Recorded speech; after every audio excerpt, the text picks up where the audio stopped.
If you ever believed that helping a child was the right thing, this story might just break your heart.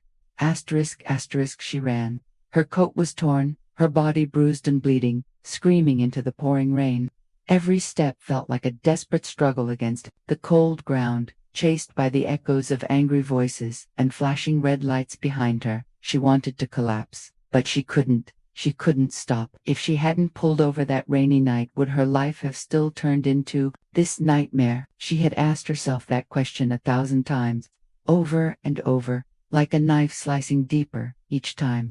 She only meant to help a child, a lonely boy standing in the rain. Asterisk, asterisk, her life was an endless cycle of work and responsibility. Emma was a single mom, raising her 7-year-old daughter, Lily, all on her own. By day, she cleaned classrooms and hallways at a local elementary school in a quiet town outside of Houston. By night, she threw on an old jacket, strapped on a helmet, and delivered food on her aging scooter until close to midnight. Some nights, exhaustion hit her so hard she'd doze off on the scooter seat, waking with a jolt, panicking as she remembered Lily's unfinished homework waiting back home. Their small apartment was barely lit until Emma returned. Dinner usually came late, quietly, with Lily's cheerful voice filling the silence, telling stories from school, while Emma smiled and listened, bone-tired but present. Emma wasn't brilliant. She wasn't particularly brave. She was just kind, deeply kind. Perhaps because she'd known too much pain herself. She had been abandoned as a child. No parents, no place to go. On cold winter nights, little Emma would curl up under a broken bus shelter, clutching a ragged cloth bag, silently crying out for someone who never came. That feeling of being invisible, forgotten, that scar had never really healed. So when she saw a child standing alone in the night rain, she couldn't walk away.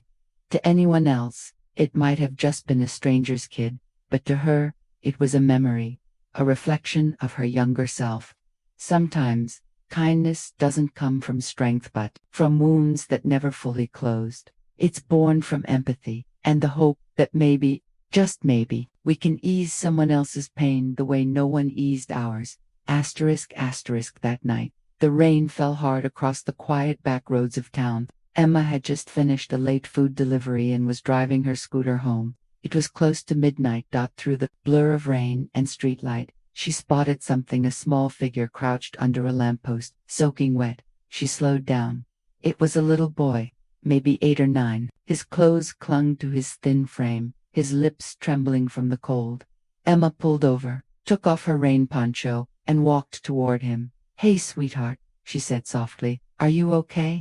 Are you lost?" The boy looked up with wide, frightened eyes. "I can't find my mom. She was supposed to meet me. I think I remember my grandma's house is nearby. There's a big tree in front, and the number is 164. Emma hesitated. It was late. Her daughter was waiting at home. But she looked into the boy's face, his confusion, his fear, and something inside her cracked open. How many times had she felt like this? Forgotten, cold, alone. She held out her hand. "All right, let's go find that tree."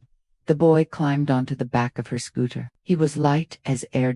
As they drove through the dark, winding streets, he pointed at turns with shaky fingers. Finally, he said, "That one, that's my grandma's house." Emma stopped in front of a run-down house on the edge of a dead-end street. The porch light was off. The windows looked dusty.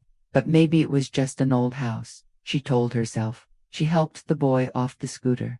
"Do you want me to walk you to the door?" He nodded. She followed him up the porch steps, knocked softly. No answer. The boy tried the knob. "It's usually open." Emma stepped in behind him, just to make sure he'd be safe. She barely had time to take a breath. The door slammed shut behind her. A hard object struck the back of her head. Everything went black. Asterisk, asterisk. When Emma came to, the world was spinning. Her head throbbed. Her mouth was dry. She tried to sit up, but her arms were heavy, restrained. She wasn't in the house anymore. Room was small concrete walls, a single flickering light bulb overhead, and a metal door bolted from the outside. No windows, no phone, no way out. Her raincoat was gone. Her scooter keys were missing. Her wrists were tied loosely, Like whoever brought her here didn't expect much of a fight. She screamed. No one came. Minutes passed, maybe hours, and then a soft, shuffling noise outside. She rushed to the door, pressed her face to the gap, and there he was. The boy. Noah. He stood just beyond the bars, the same boy she picked up in the rain. Only now, he didn't look lost, or scared, or small. He was calm and silent. In his hand, he held a keychain. Emma's keychain. Noah, she whispered, her voice trembling. Why am I here? Please, open the door. The boy tilted his head slightly. There was no malice in his eyes, but there was no innocence either. Then he said something that froze her soul. They told me to lock the door after you came in. He turned, walked away. She collapsed to the ground. It wasn't a misunderstanding. It wasn't an accident. She had been targeted. Used by a child. But the nightmare was only beginning. Later that night, 2 men came in. They gave her a bag of clothes, told her to shower. No explanation, no warmth. She refused. One of them laughed. You'll come around, he said. They all do. Emma lay on the hard floor, curled into herself, shaking, not just from fear, but from betrayal. How could a child do this? But deep down, she already knew the answer. Asterisk, days blurred together. Emma didn't know how long she'd been locked up. The room she was kept in had no clock, no sunlight, just a dim bulb overhead that buzzed when it got too quiet. Twice a day, a woman brought her food, cold soup, bread, nothing more. She never spoke. Emma wasn't alone. Eventually, they moved her into a larger space. There were other women, some barely adults, others middle-aged. Most didn't talk. The ones who did spoke softly, like their voices had forgotten how to rise above a whisper. One of them, a woman with deep lines on her face, said quietly, I've been here 2 years. I stopped counting the days when my daughter turned 7. I missed it. Another whispered, they found me at a gas station. I was helping a man with a flat tire. They had all been tricked, lured, trapped. The house wasn't just a prison, it was part of something much larger, a trafficking operation that used women for labor, for pleasure, for money, and sometimes to lure in others. But the part that chilled Emma the most, the children. She learned that boys like Noah weren't victims, they were assets, raised inside the system, conditioned, trained to earn trust. They were told, bring someone in, and you'll get food. Make her stay, and you'll get shoes. If she runs, you don't eat. Emma found a hidden cabinet in one of the storage rooms. Inside were photos, folders, names, dozens of boys, some younger than Lily. Noah's file was there too. His real name wasn't even Noah. He had no family, no school records, only a note scribbled in red. Smart, obedient, emotionally detached. Use for soft targets. Emma stared at that paper until the tears ran dry. This wasn't just cruelty, it was engineered. Still, she couldn't give up. She kept thinking of Lily waiting at home, wondering why Mom hadn't called. And deep down, another thought crept in. Maybe Noah wasn't beyond saving. Maybe none of them were. Asterisk. It happened one afternoon. Emma was sweeping the hallway outside the storage room, one of the few tasks they were allowed to do. A sudden sound made her flinch. A slap, a thud, a child's yelp. She turned the corner and saw him. Noah. He was curled on the floor, arms over his head, as one of the men from the house towered above him, belt in hand. You think you can just mess up a target and walk away? The man growled. Next time you screw up, you don't eat for a week. Emma's breath caught. She couldn't stop herself. Stop, she cried. The man turned, narrowed his eyes. Go back to your room.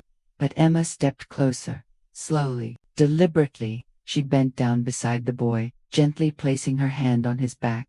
It's okay, she whispered. It's not your fault. The man scoffed. You're wasting your sympathy. That kid's just a tool. But as the man stormed off, Emma stayed there, kneeling beside Noah. He didn't speak, didn't look at her, just trembled. Emma knew that kind of silence. It was the silence of a child who had learned that crying didn't bring help. After a long moment, she said softly, when I first saw you, I thought I was helping a lost little boy. But now I know. You were the one who'd been lost for far longer than I realized. Noah flinched. I don't hate you, she added. I never did.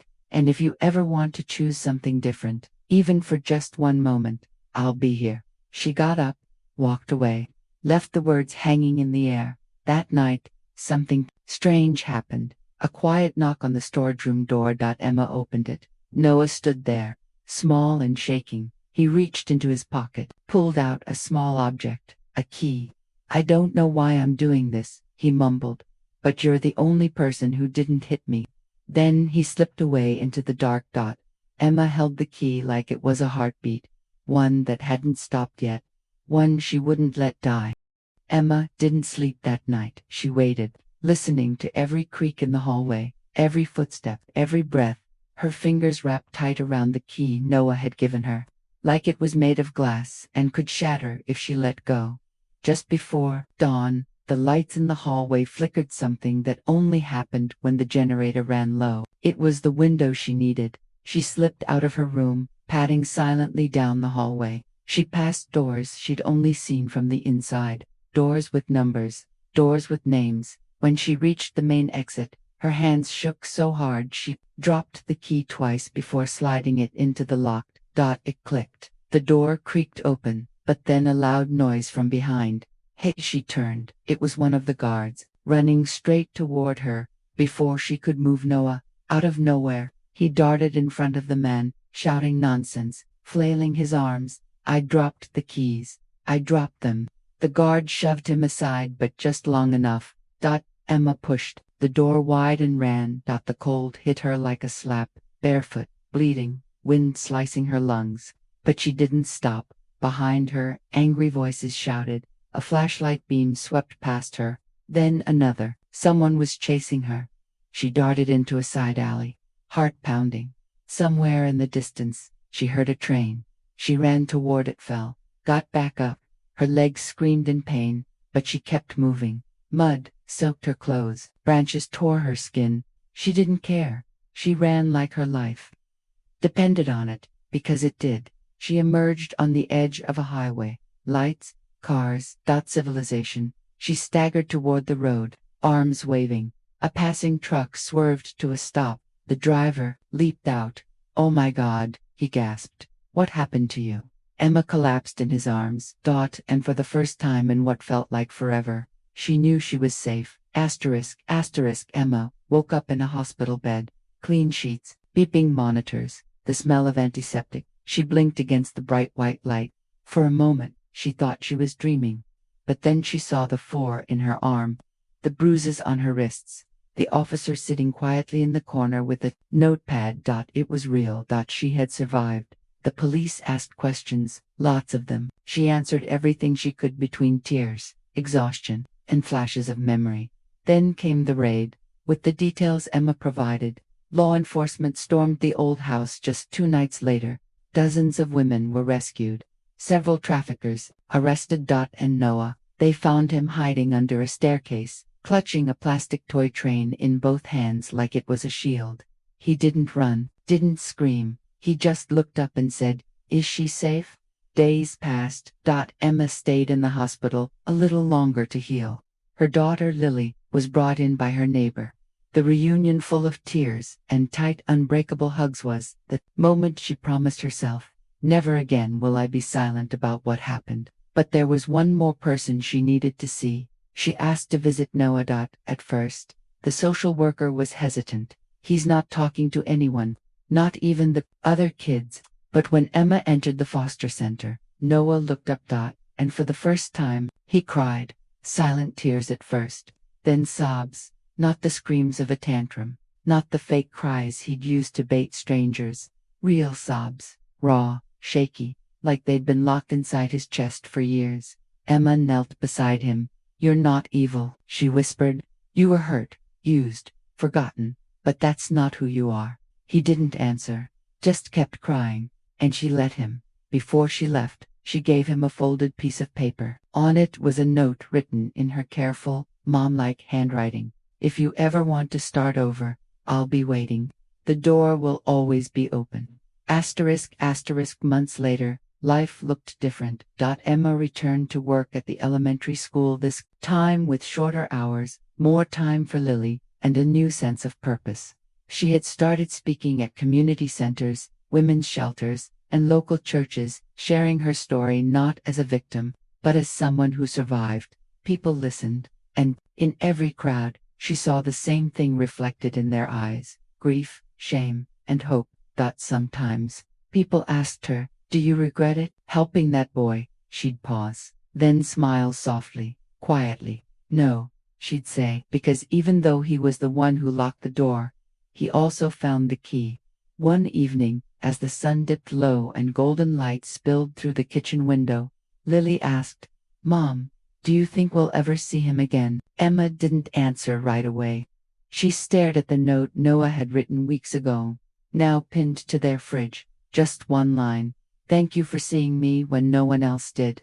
She kissed her daughter's forehead and replied, "Maybe one day, when he's ready." And for the first time in a long time, she didn't feel afraid of that day, because she'd learned something through the pain, the fear, the betrayal. Not every child who hurts you is evil. Some are just broken. Some never had a chance to be anything else. But unconditional kindness has a strange kind of power. It plants a seed, even in the darkest soil, even in a heart that's been used as a weapon. If you've ever helped someone and ended up getting hurt, don't let that pain harden you.